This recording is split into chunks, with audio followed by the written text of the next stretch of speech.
Okay, so hello everybody and welcome to another episode of the All About Ability podcast. Today we have somebody that I would have said yesterday could kick a ball better than me, but I'm not so sure that's the story today. Cillian Sheridan, and last night you were in a game, Cillian, and you've had a bit of an injury, which I find really I can't help but find that quite ironic for the day before you come in to do a podcast hosted by somebody in a wheelchair. It's like, maybe I should have brought one for you. I probably should have brought one for you. But how are you feeling? How's it holding up?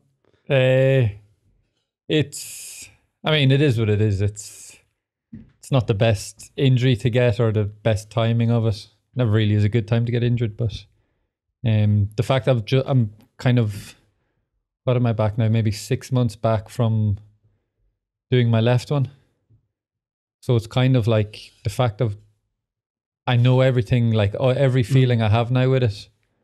I know how it feels. Like it's weird. It's a different kind of feeling with it this time, where I'm more relaxed about it, probably, in terms of like I'll go and do stuff. I'm not sitting in afraid to move my leg or anything, or try and go and do stuff. So quite ironic that I've turned up with the full kit.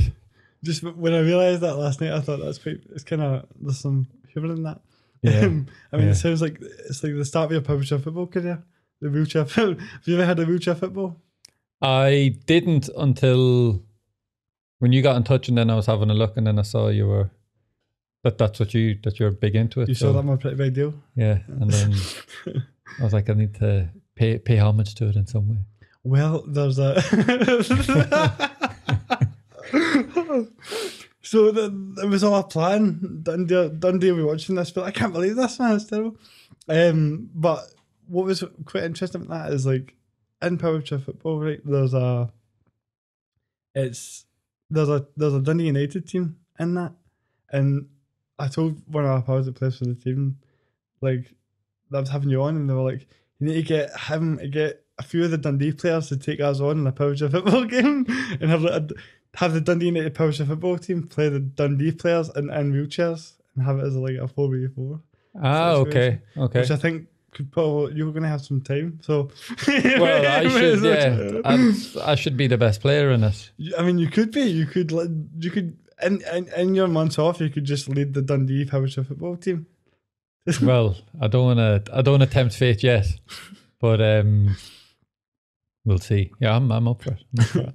I mean, it's a whole kind of different sort of sport, but like I play in the national team, and it's been going on for like since 2012. But the chairs, like the chair I'm sitting in now, is kind of your regular NHS type of chair. That's, it's not about speed or anything like that. But okay. And over the last sort of couple of years, there's been specifically designed chairs for it that are like that spin 100 mile an hour, but they go 10k. Is there a limit on how fast it can go? With a limit, there's it can actually go like 15k, but the game play limit is 10k. We have speed tests and stuff. Okay. So everyone can play. No juicing. Exactly. People, you'd be surprised there can be people that try to, because what you can do with it is you do the speed test, and then they have a rule now where you can't leave the room until after the game is finished, because people get speed tested. Going and fucking clocking it up. Yeah, they'll get speed tested. Then they'll be like, oh, I need to go to the toilet. Go to the toilet. Come back. And you're like, that guy's going very, very fast. Yeah. And the thing is, it's like, if I'm speeding next to somebody, right, and then they go... If they pull ahead of you, you're going to be like, I'm doing the max here. I know that's... Yeah. You're going more than 10, yeah. You can't say, it's just trying harder. I'm on a hill, you're not. It's a machine, so that has happened before.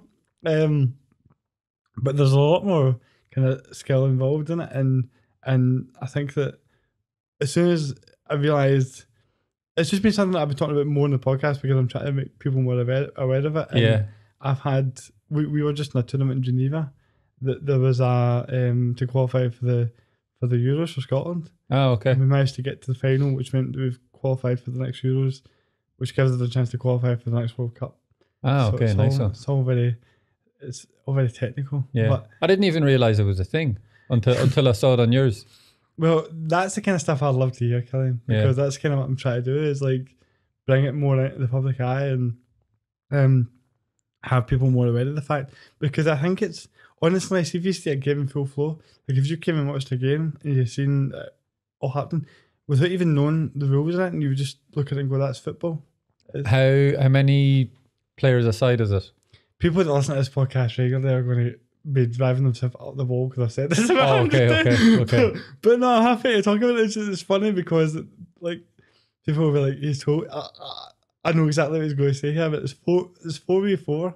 Okay. And it's on like it's like the same as, it's basically like 5 aside, only it's 4 aside, and it's on a basketball kind of size court, like indoor court, and there's a couple of different rules, because I know probably what you're thinking, people that don't know about it are thinking is, oh, well, is it not just a big kind of dodgems or something like that, you know, all the chairs are just bashing at each other and stuff like that. Yeah.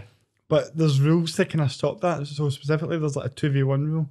So if I have the ball, what essentially it means is that all the players need to be 3 meters apart. I'm actually forgetting if it's 3 meters or 5 meters. But the point is that we're all by a certain distance. So if I have the ball, only one defender can come up and tackle me. Okay. And then if and can the defender go within this 3 meters? Yeah. So what? Obviously, or else the game would never end with it. What essentially it means is like if only 2 players can tackle for the ball at one time. So okay, yeah. So then if I have the ball and the defender comes to me, and then somebody encroaches that space, if there's 2 defenders on one attacker, that attacker gets the free kick.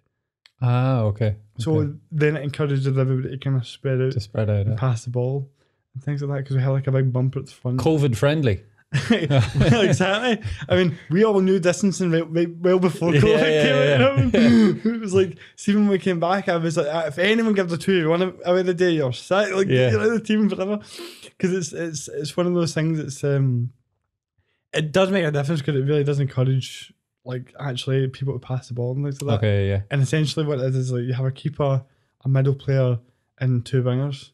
Yeah. So if you can imagine, like the middle player, sort of all the midfield kind of, he's like they're like the anchor of the team. Yeah. And then you have the 2 wingers as sort of the strikers. So it's always kind of a triangle movement. Yeah. And that's sort of how it's played out to encourage, you know, more goals and more passing.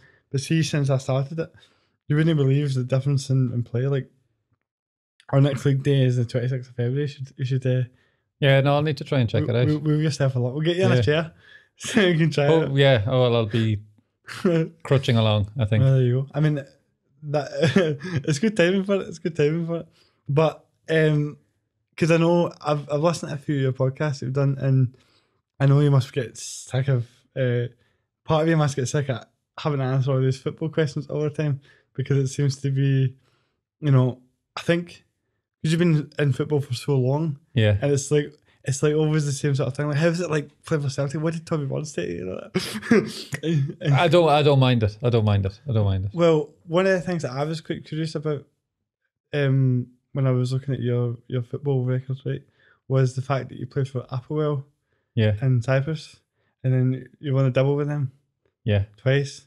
But then the following season after that, you moved to the Rivals, and I was thinking, that must have not went down too well.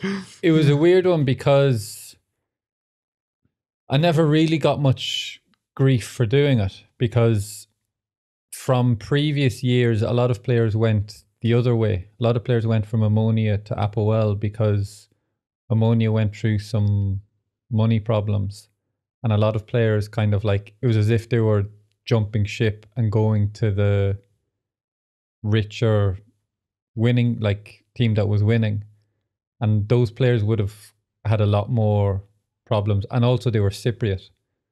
So because I was a foreign player, like it wouldn't, I don't think it had the same meaning for me switching teams, and kind of Applewell fans liked me, and I never really had, obviously in the games when we played, it's like the usual stuff you're going to get from the other teams, but the other team fans, but I never really had too much issues. So it wasn't like who was the guy that did that? Everyone goes on about the guy goes they went to Rangers when he was going to go to Celtic. Aye. Mo Johnson. His Yeah. name just went right in my head there, so it wasn't quite like that. But then that makes me wonder, like, how does this? Because you've obviously been to a lot of different countries and things like that. But how does that kind of rivalry, like the kind of rivalry between different clubs in different countries, compare to like the Celtic and Rangers heat that you get here? I don't think anything really compares to Celtic and Rangers here. It's like I feel like every single thing at the end of the day, no matter what the argument is, it seems to come down to Celtic or Rangers side. Like over everything. It's and I don't think you'd really get that in too many other places. No, you don't. I mean, it's that's why I've been trying for the past couple of years to really get Celtic and Rangers into Powerchair football, because I'd love to play in an Old Firm game. So how many teams is there now in the league?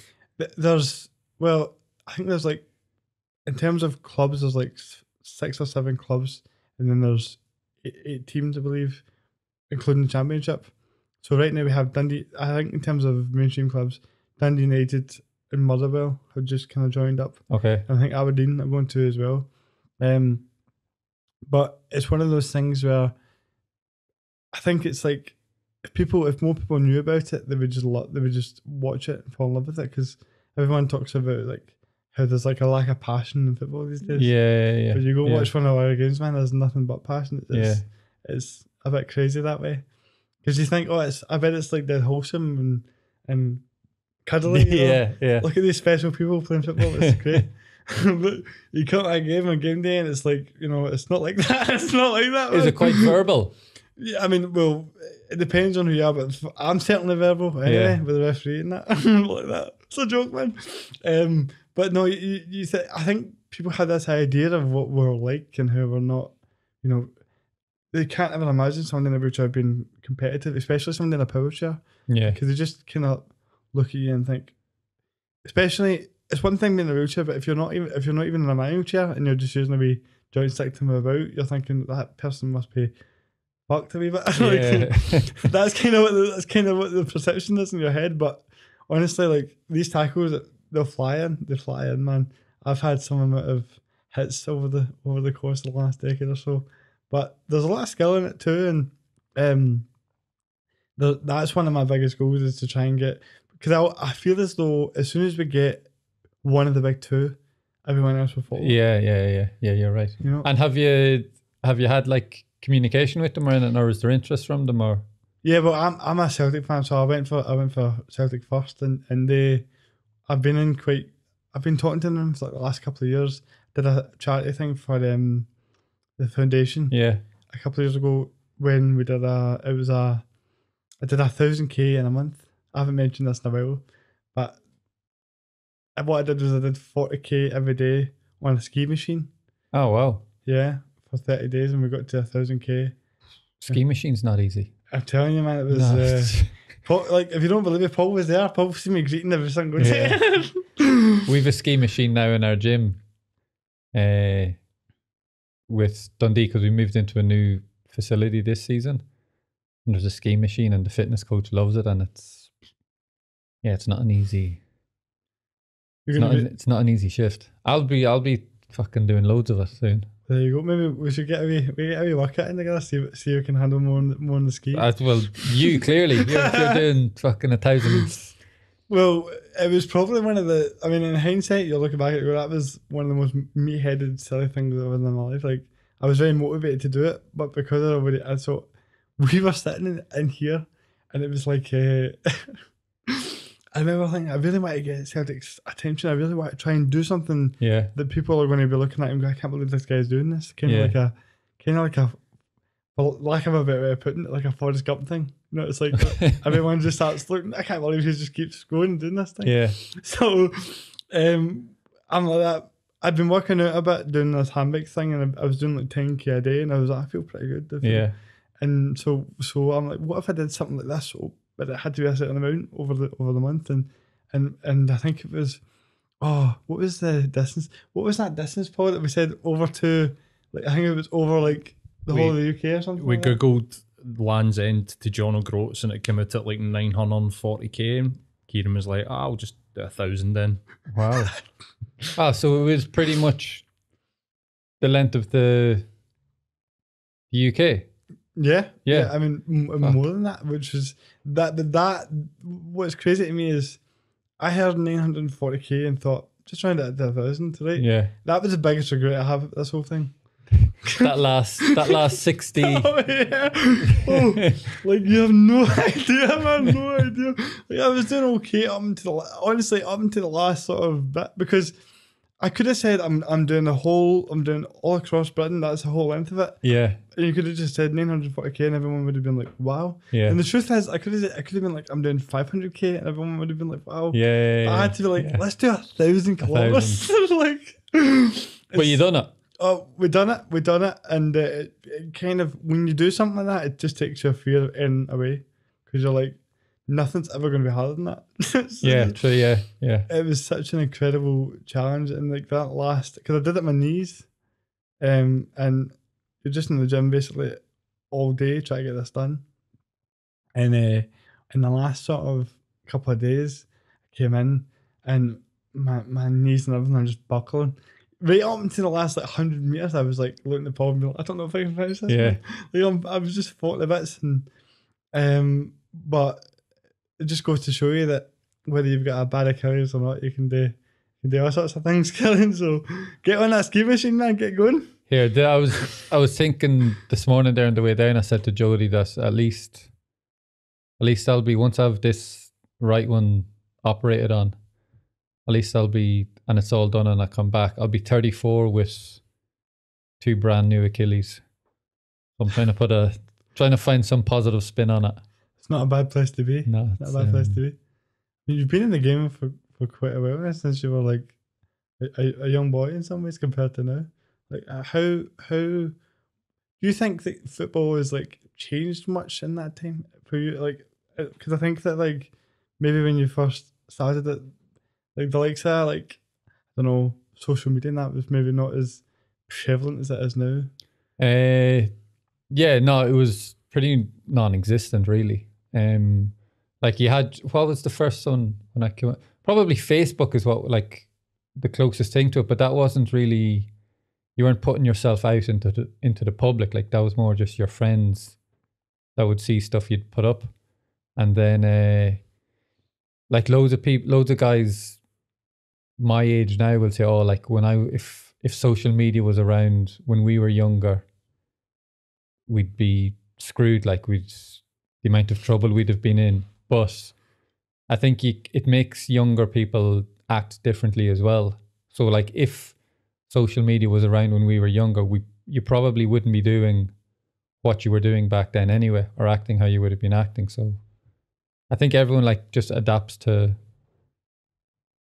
the situations that they're in. So like younger guys now I don't really find go out as much, or there's not as much of a drinking culture among younger guys now, to probably what we had. And then even further, when we were younger, the older guys would always say like, oh, like when we were younger, it was even like that step up again. I feel like every generation that goes by says the one before. Yeah. But there's like, I think we're able to do so much more in the house than we had been before. And now the pandemic and all that, it's like, there's a lot more like social anxiety. But that kind of brings me on to, so you've started your own podcast, Sheriff Show, which is a great name, by the way. With Lewis Capaldi. With Lewis Capaldi. What is it doing with that? Where does that, like, I mean, first of all, I really hope that one day Lewis Capaldi sees this and comes in a podcast, because that would be hilarious. Well, I mean, we expect him every week, but he's... That's brilliant. He's busy. I'm just waiting for the tour to finish. Of course, I'm sure he's ready to come on at any point. But what, do you know something that I noticed about your podcast, right, is like, you've got this kind of, and may not be the comparison you're looking for, but it's like a kind of dry sense of humour, like, sort of reminds me of Ricky Gervais in The Office a little bit. It's just like, you have this way of talking about things. Are you trying to say dull? No, because it's No, I'm like joking. see, yeah, it's even there. Like it's like you can't really read where you're going with it, and then by the time you finish talking about the point you're making, you're just howling laughing, and it's and it made me wonder, like when you're. I know football is like this thing where everybody pure is like be amazing to be a football player and all that, but I mean, was that always something you thought I'd kind of rather be able to sort of express myself in this sort of comedic sense rather than just be known as Cillian Sheridan, the football player? You know what I mean? I never really thought about it like not being, or I've never thought about myself as just being only like Cillian, a football player, and not having anything else, or like that, or like being defined just as being a football player. I've never really struggled with or worried about that being a thing. And then just I started doing a podcast a few years ago when I went to Poland the first time. And that was just because I'd started listening to podcasts and watching podcasts. And then I was like, I'm a lot of like, if I see something, I think I can do it. And I think it's easy. And then I'll go and try it and I find out it's not and I can't do it. But that's what got me into podcasts in the first place. And then stopped doing them for ages. And then last year when I was done my other Achilles and was injured, I was like, right, I'm gonna start a podcast, try do it again and put myself out there. And then it wasn't until I was back fully fit and training that I was like, right, I'm actually going to go ahead and do it. So it wasn't really something that I was like thinking, right, I need to go and like find a new identity or anything. It was just more probably getting injured made me realize I need to kind of think about other stuff to do because football eventually will come to an end. And then I was like, well, if I just sit around doing nothing, not much is really going to happen. So I was like, look, I'll go out, do something, see what comes from that. Maybe different opportunities arise from that. And if it does, all right then. So far nothing has, like. Well, you know, it'll happen now because you're on such a big platform with such a handsome guy, so hopefully. Yeah. Well, fucking the only thing that's happened is I've done my other Achilles. So. Well, I think that, you know, it's interesting how the injury sort of made you think about that a bit more. Because what I was really meaning from that is I think people have this way of just automatically putting you in that box, even if you don't believe that to be the case. It's all of a sudden it's like they want you on a podcast for it. They want you to do this because you play for Celtic and did all this kind of stuff. It's like I think a lot of footballers do get kind of caught in that because you hear stories about players that retire and they're like not really sure what to do with their life, and you see that in every sport. But it seems like football is like you either become big, you do well enough to be a pundit, or it's like you just don't hear about them ever again. So do you think that that's something that's maybe there needs to be more done to support footballers after their career's finished in that sense? I think they try and do a good job of preparing footballers for after football or for when it stops. But a lot of footballers will never want to believe that they're going to be in that situation, or you never really believe you're going to get a bad injury. If you've never been injured, you think, well, I've never been injured. I'm fine. I don't get injured. And you never really I don't think you ever really want to give in to the fact that shit, I'm going to need to actually do something else. Or like have not a backup plan, but have something there that I'm ready to go into. It's almost like admitting that, okay, there might be a time when I'm not either fit to play or I'm not good enough to play at the level that I'm still playing at. And I think a lot of it can be like just your ego saying, right, you can't do this anymore, or this is going to finish. You're not going to be who you are or as good as you are now forever, and it's going to come to an end. And I think like there is a lot of opportunities from, like, here the PFA put on a lot of courses and a lot of help out with studying and stuff like that. And I think there is a decent enough take up in it. I'm not sure because I haven't been back here that long. But I think it's just it's almost like you're giving in that, okay, I'm not going to be a footballer forever, or it does come to an end. I can imagine it being a hard thing to accept when it's something that you always. That's something I use that same analogy for like disability in itself. People say to me like when we sort of ignore accessibility and things like that. And trust me, this does correlate. I won't go into too much of a tangent here, but it's like the idea that we all have, whether you're physically able or not, right? Eventually, at some point in your life, you'll be less physically able than you are now by just getting older and the way that life is, and that's how it goes. So there's a very good chance that even if you aren't disabled, at one point in your life, you probably will be in some sense. But it's like nobody really wants to look at it that way because it's like a bit too real. It's like, okay, well, yeah, let's just ignore that for now because that's not me right now.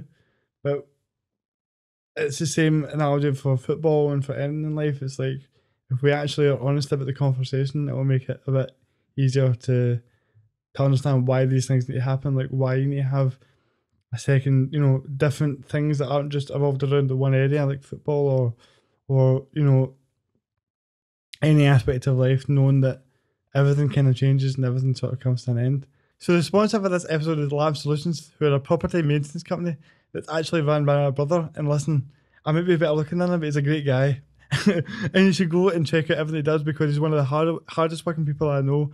And I'm always making sure that anyone that sponsors this podcast has the same intentions as me and is coming from a good place. And he definitely is one of the hardest workers I know.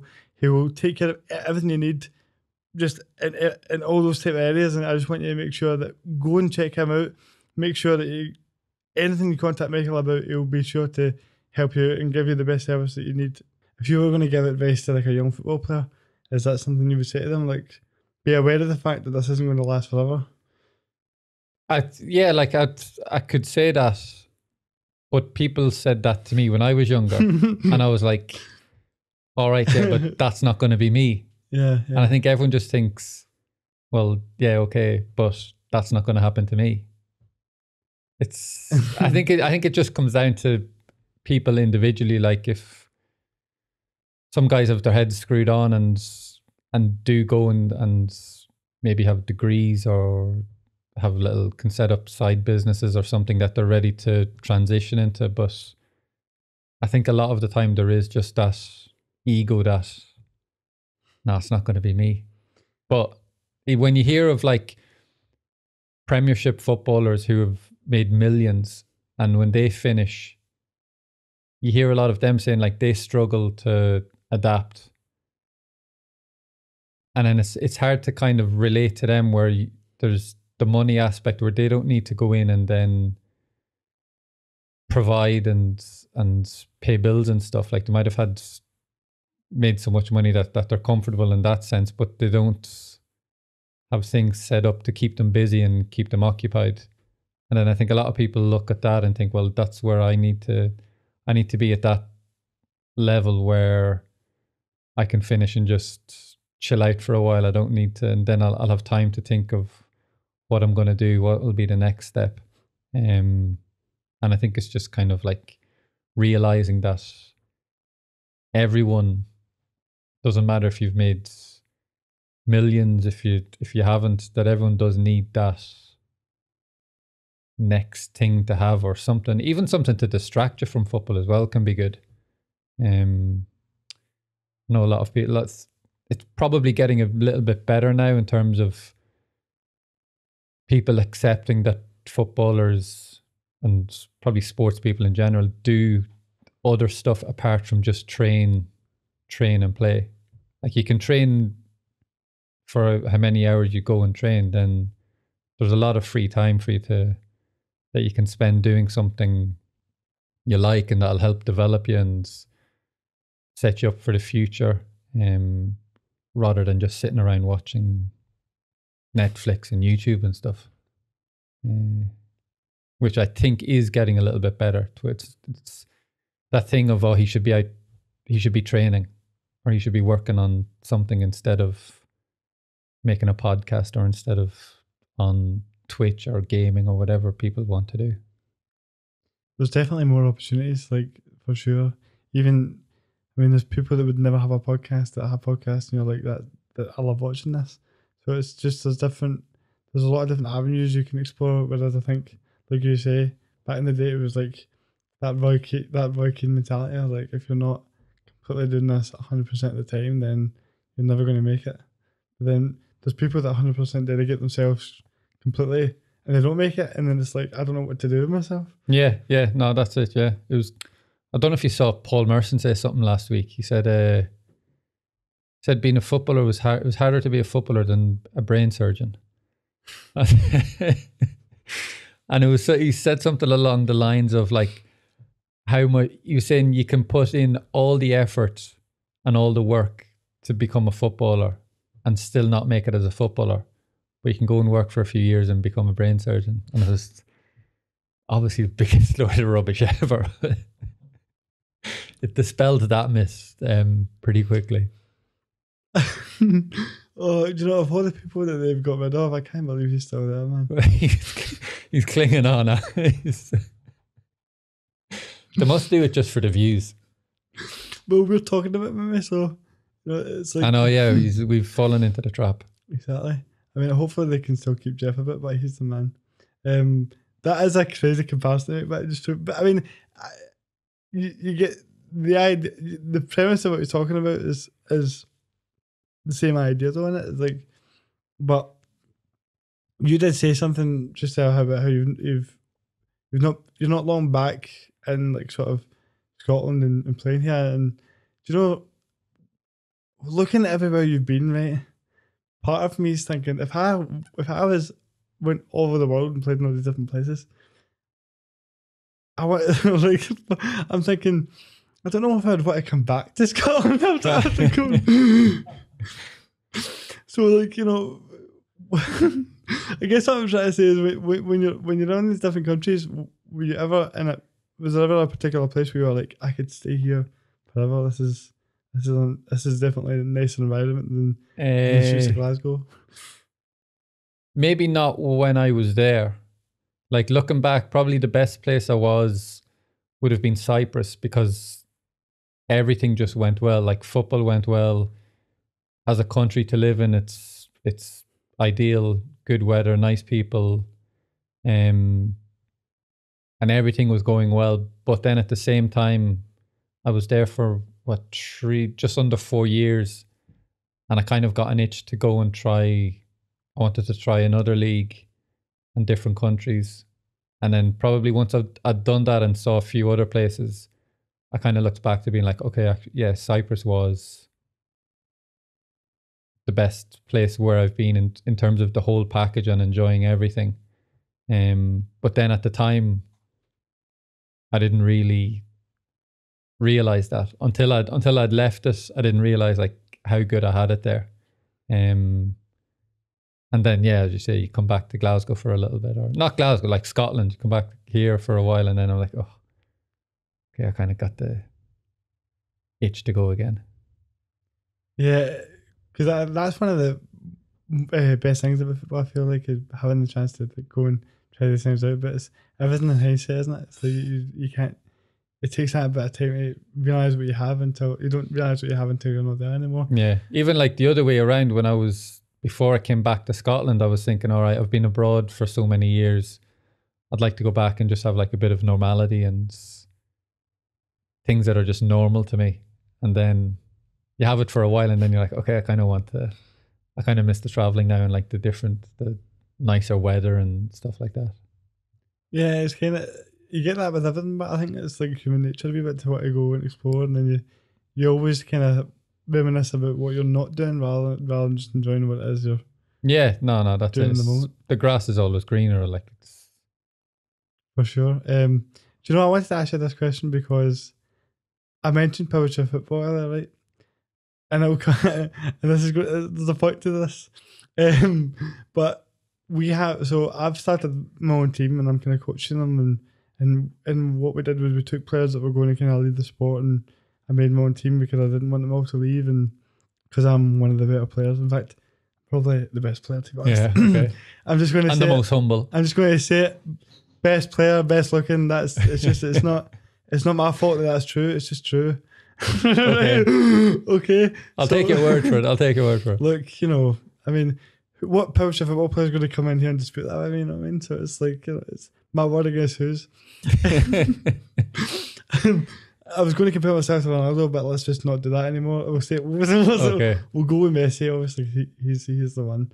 But I kind of took myself from we have like our own sort of old firm, if you like. Yeah. With 2 top teams, and I took myself from one of those teams as one of the main players, and then put myself with players that were kind of not quite at that same level, and made our own team and based it around myself to try and push for another team to break. I wanted to push and get another team to break the top 2. Now we have a league day coming up where we're going to be playing the 2 top teams, and do you know, that way I've been training hard for that. I'm excited about it, but I haven't really felt nerves at this in terms of a domestic game in like quite a few years, because normally you go to a game and you're like, I'm in a team that are winning, that are, sort of, that I know that if I'm a wee bit off it that day, I'm going to have quality around me that's going to help me kind of dig me out. If I'm at 50%, then my team has still got a good chance of getting a result. Okay. Whereas I'm now in a team where it's like, I need to be playing at my absolute best in order for us to get. You need to carry them. Well, I don't think carry is not the right word, because they have actually they're all working really hard and they've all improved significantly. But it's just knowing that all 4, like a whole squad, really need to all be on point. There's no sort of room for error, I feel like. Okay. So I'm a wee bit nervous about that. And as I was coming in here, I had a distinct memory of you from when I was like a wee guy. And it was, I was in a school trip. And I remember on a school trip, we're away for like the weekend or something on the school trip. And I think it was in primary school, so we're all very young. And Celtic were playing Man United. And somebody says to me, I was like, what's the team and all that? Because you're thinking, is it Scott Donald and Jan Vinegar and all that? Well, hopefully they're all fit and all that. And somebody goes, Cillian Sheridan starting. Yeah. And I just turned around and I was like, Who? What do you mean? What do you mean? So first of all, that must have been a big deal for you. But the reason why I'm bringing it up is that, you were kind of, I believe that was still sort of early in your time there. And all of a sudden you're starting as Man United in the Champions League night. I believe we got a decent result that night. I think it was 1 each. 1-1, yeah. But I guess my question is, how did you deal with your nerves in that kind of situation? I tend to get nervous before every game. Like, no matter, almost more nervous in lesser games than bigger games. And I've found like if I don't have that nervous feeling in my stomach, that I'll be like, oh no, something's wrong. Like, why don't I have that feeling? Because from when I was getting it, I was like, right, what's going on here? Why am I so nervous all the time?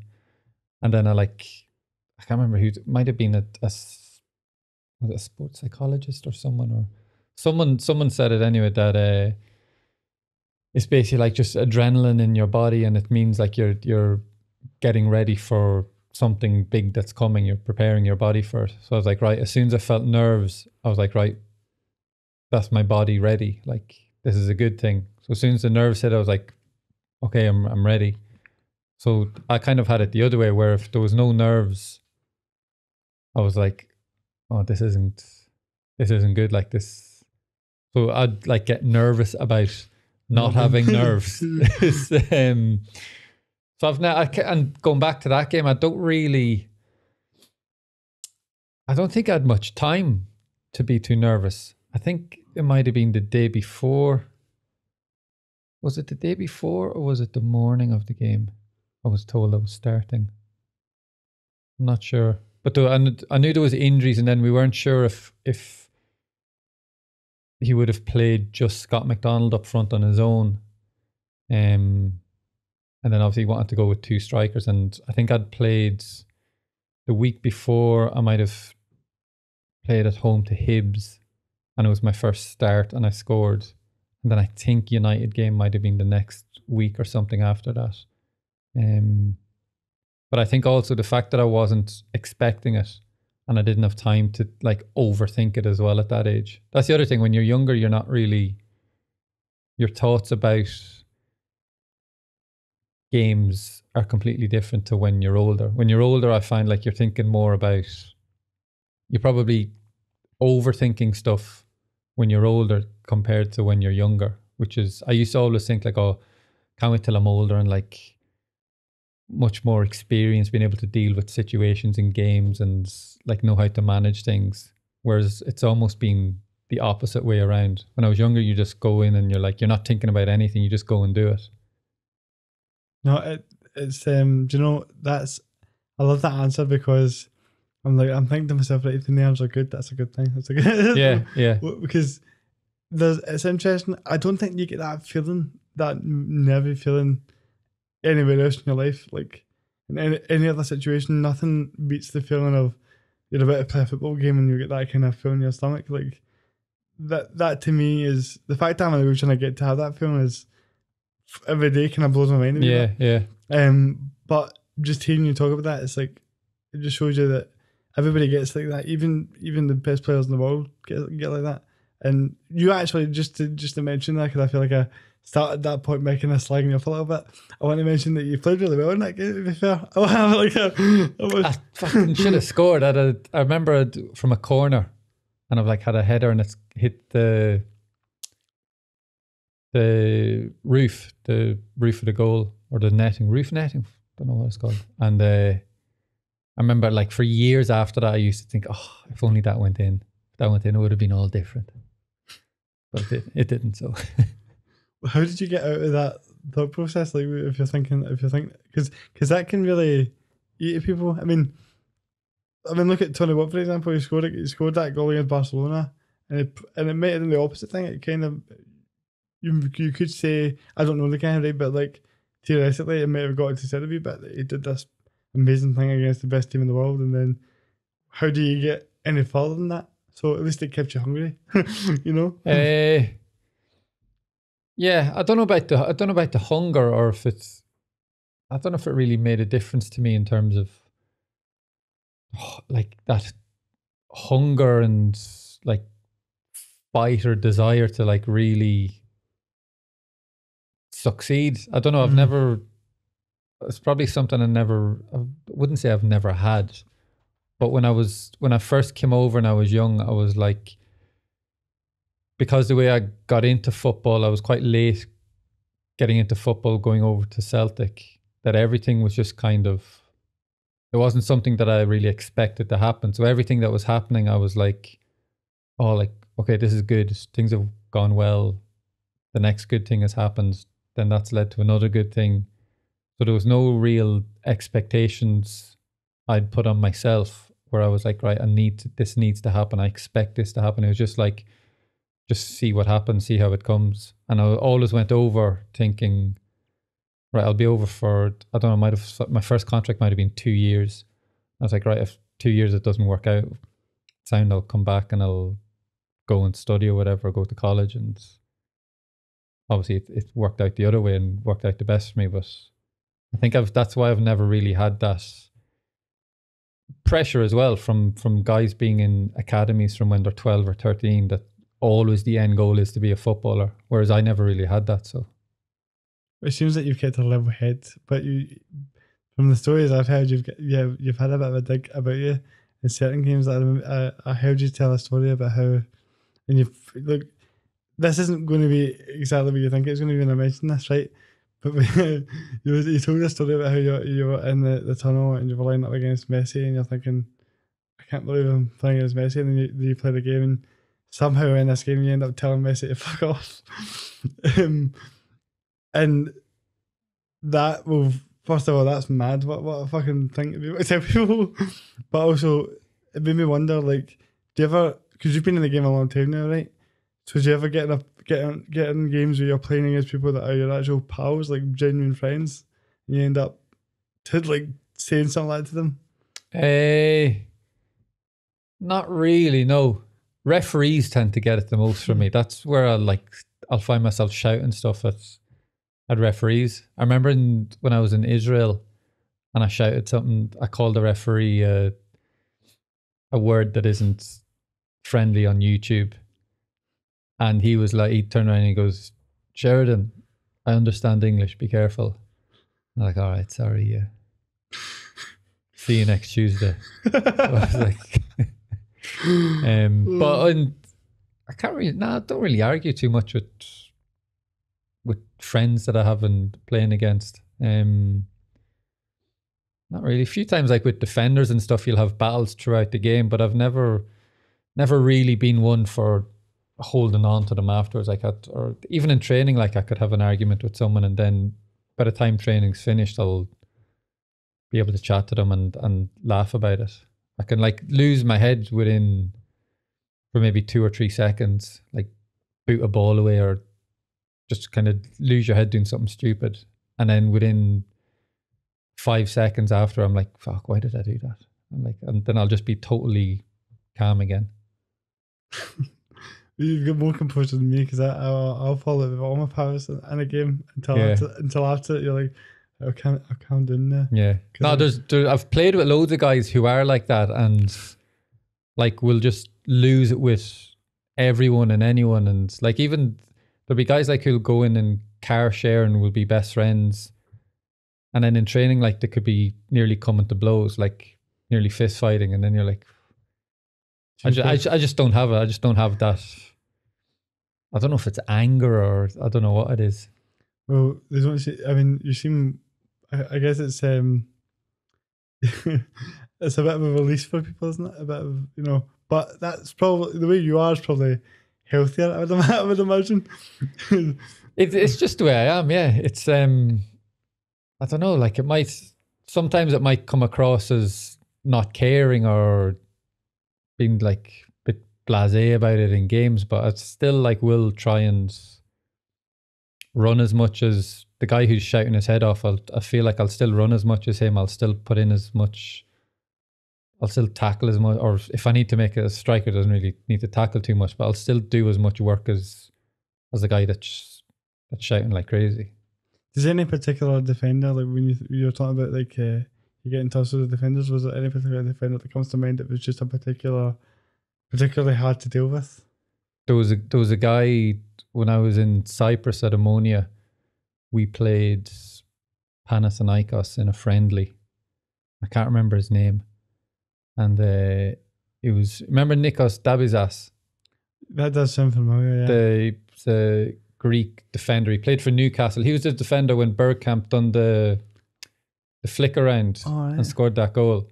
But he came and was the technical director at Ammonia. So he came in and like he brought in loads of these new rules, like real strict rules, and there was massive fines if you got sent off and stuff like this. So we were playing this friendly, and I came on in it, and the defender was, I don't know out of where or why he was so angry with me or whatever, but he just started going, your family, like, fuck your family, your parents, hope they die, hope they get cancer and they die, your father, your mother, everyone, I hope they all die. Just kept going on to me like this. And I was like, the fuck you talking about? Like, then so like for the next like 5 or 10 minutes, like balls coming up for headers and stuff, long balls, I'd find like I'd just be wanting to just jump into him and like to foul him or just like having a tussle with him. But he just kept going on like that.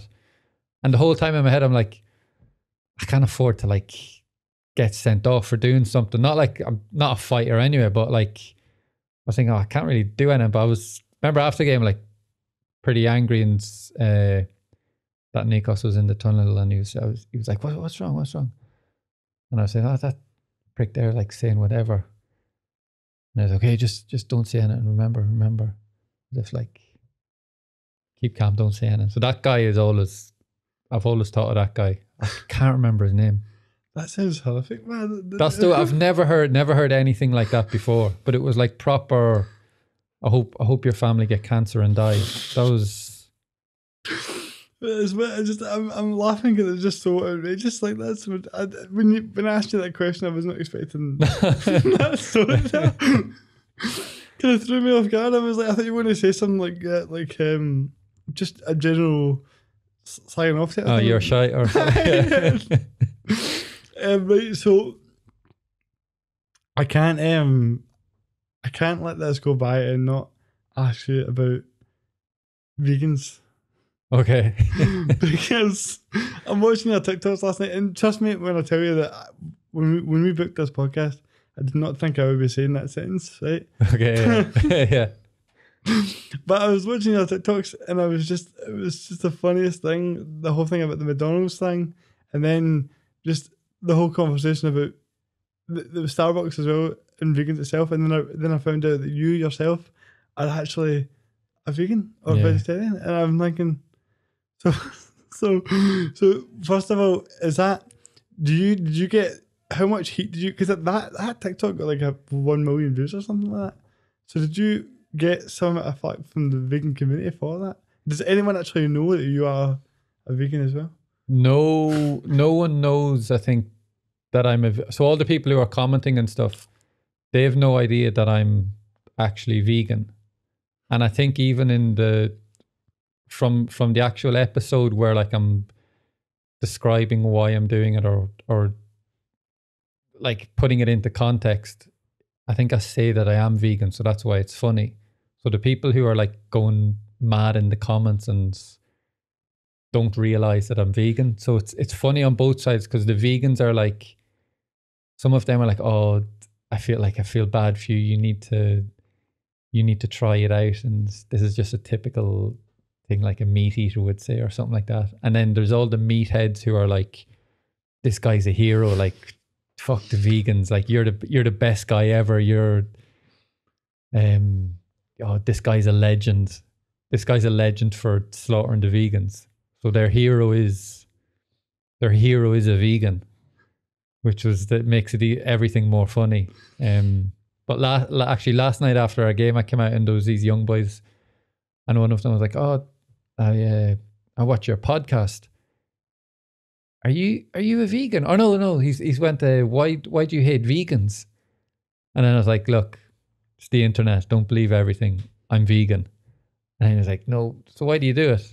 I was like, just for a laugh. It's just a joke. Like, don't take it too seriously. And I was like, oh, okay. Then he was asking me about like the diet and stuff. But it's it's funny how invested the people get in their opinions on, it's like my way or nothing else. You either eat meat or don't. And it's on both sides. That's why it's funny. Like the vegans are, that way is the only way you can be. And then people who are like meat eaters are like, no, it's our way. It's strange because I done a podcast a couple of years ago with somebody that was known for just like, she had a big platform because she's a vegan, and Stephen I had her on. It was the comments and people that were messaging. It was so divisive. It was like, I couldn't believe how much of a like controversial area that it was for people. It's crazy. Like I try and pride myself on being a sound, well-rounded vegan I'll take in information from both sides. Which is something that seems to be quite a rare well, I think my TikToks have highlighted that. That it's like people's political opinions. Like they're that passionate about it that it's. Yeah, well, see, when you said that, do you know what it reminded me of? Like when on this podcast, I tend to make a lot of wheelchair jokes. Okay. Right, because I'm really funny. But like, it's part of the reason why you can do that is because I'm in a wheelchair. Do you know what I mean? So it's like, not like I'm like if I was fully able to make wheelchair jokes, people would be like, "What the fuck is this guy doing?" You know what I mean? But if you're a vegan making vegan jokes, then it's like that's what it's always funny when there's like people that are not disabled that are, like can run about in that will say to me, "You shouldn't be making jokes like that," and I'll be like, "What the fuck are you talking about?" Oh yeah, that's Like, no, you can't. Listen, like you don't need to, you don't need to crawl upstairs to get to the afters, right? So spare me your moral compass here. You know what I mean? Yeah. Like, I mean, I'm going to nights out and that, and I'm crawling up flights of stairs to get to the gaff. And you want to tell me that I can't make a wheelchair joke about that? Like, come on. So, Well, the furthest I can go is I can only make crutch jokes. well, welcome to the Cripple Club. So I'm going to say that you've joined us, and now you're going to be a top Powerchair football player. You've won up to me with a wheelchair. Listen, see, hopefully your recovery goes well, but if it goes sideways, I have a wheelchair spot. Right? We're ready to go. Everything's going to be set. But no, so okay, so you're going to be out for the what was it, till September? You said Rest of the season anyway. how are you feeling about like your in terms of your football career and things like that? Like, are you really eager to get back fit and back playing, or are you starting to think, should I be looking at sort of, I don't know, winding this down? And I'm just curious as to where your mind's at with that at this current moment in time. No, I'm just looking to get back fit first, just rehab this, get back fit, and then ready to go again. Because when I done my left one last season, and I've come back from that, and haven't had any issues with that one. So that one feels like fine. It just feels like as good as new. So I feel quite confident that my right one will be the same thing. And then so like I said, like I'll have 2 brand new Achilles Don't worry about it too ready much. to go. Huh? I mean, don't worry about it too much. You know what I mean? Sitting here, come on now. You know, no matter rehab's getting me there, so let's, it could be worse. I walked into that one. I couldn't. This is like it's like a tick that I've got, But because it's funny, see, whenever I meet somebody for the first time, it's like, oh yes, they're never going to see any of these jokes coming. Yeah, you must be able to make people feel pretty uncomfortable. I know, I love it though. It's great because for you it's great.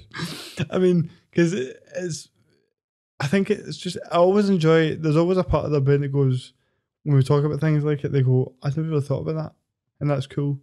And then there's that other side of them. It's like, I don't know whether I can laugh at this or if it's not okay for me to do this. You can see them thinking about.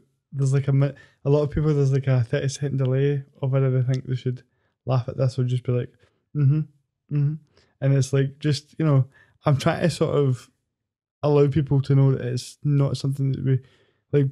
People in wheelchairs are like, well, people in wheelchairs that are dealing with the fact they're in a wheelchair aren't thinking, I don't want you to talk to me about this. Yeah. You know what I mean? Like, I'd rather you ask. Plus, it would make you feel worse if people are just acting differently and not wanting to have a laugh and a joke at you. Well, exactly, and I think that is what tends to happen more so than anything else, especially when you're younger in the chair. It's like they don't want to tiptoe around you, and people are like, "Do you think like they'll ever invent something to make you walk or something at some point in the future?" And I'm like, I don't care. Yeah, I don't. It's not something that I don't wake up every day. People have this idea that you wake up every day and you're like, oh man, how good would it be to walk? Yeah. I've never been able to walk. It's not something that I think about every day. Yeah. And I just think that there's a sort of perception there. You're just sort of living your life like, oh, imagine. Yeah. No, I know what you mean. Yeah.